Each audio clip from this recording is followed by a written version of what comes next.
Letters of John Nelson Darby, Volume 1, Letter 70E, of 1031. p. 138. Dearest Ralph Evans. And now to the other point you ask about. It is well to remember that symbolical statements are a language, but a language, like others, modified by the context. I have no doubt that, Revelation 12 begins a new subject. That is, the definite bringing out of the details of the introduction of divine government in the person of the Son of Man, King of Kings, and Lord of Lords, not the mere general preparatory actings of providence, but the immediate agents in the scene. Verse 19 of chapter 11 is rather introductory to chapter 12, than in its right place. The temple of God is opened in heaven, and the ark of the covenant which secures the blessing of his people is seen there. It is not merely the throne there, nor the rainbow, but the ark of the covenant, of this on earth. Israel we know was the center. This, in which we know the government of the earth is concerned, is what we now enter on. Chapter 12 introduces the parties. A woman clothed with the sun and 12 stars on her head, and ready to be delivered, and the dragon ready to devour the child. The child then is born, caught up, and the woman, now seen in her actual condition, flies into the wilderness for 1260 days. This I judge is the last 3.5 years. This, note, closes this part. Verse 7 begins another division.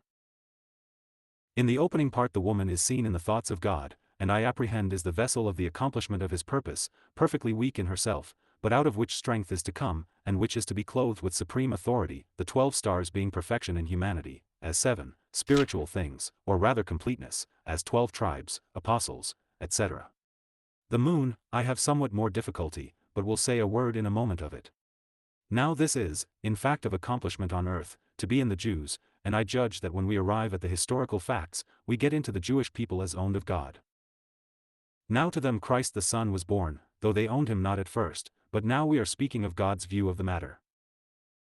The Son and the strong one who was to rule all nations with a rod of iron, was born to this people in the view of God, and as Benoni in anguish and agony, Benjamin is, I doubt not, a type of Christ in strength as head of the Jewish people, as people of his exaltation, meanwhile over Gentiles and to God's throne, but when born he does not use the power, nor deliver, but is caught away. But then as Israel is the matter in question, nothing is introduced of church connection, and the woman.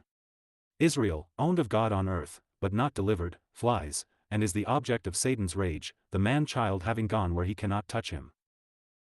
Now the church is only brought in as being identified with Christ himself, here according to the promise of Thyatira. Thereupon the historical course of events is gone into, which leads to the driving out of the woman, and the real character of the period, from verse 7 to the end of verse 17. Now as to the moon under her feet, I take it, it relates to the entire setting aside of the old phases of Israel, as responsible to God, without the man, and security of Messiah. This character she had lost. She was not to blow up the trumpet in the new moon, God's restoring the reflection of his power or light rather than keeping up the light where the sun was not. She was permanently clothed with the sun itself. She was not the sun, but she was clothed with it, weak as she was in herself.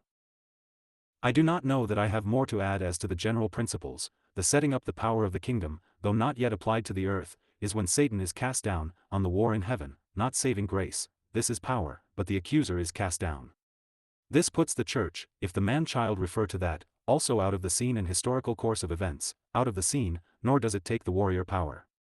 The angels act here.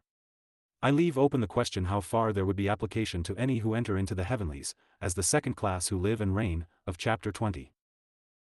The general view I think clear. As far as I see, the whole analogy of prophetic truth and order sustains it, but I shall be glad to give any further details I may be able, and to search out any points, the Lord leading, that further questions may suggest. We are at peace, and I trust enjoying blessing here. Some 70 or upwards have returned among us since the last move and inquiry. Peace be with you, dear brother, and the Lord's near presence, our only safeguard, enjoy the sense of it. Yours affectionately in our blessed Lord. Symbols have this character, that they give the moral character as well as the facts. Plymouth, July 15, 1848. 51070E.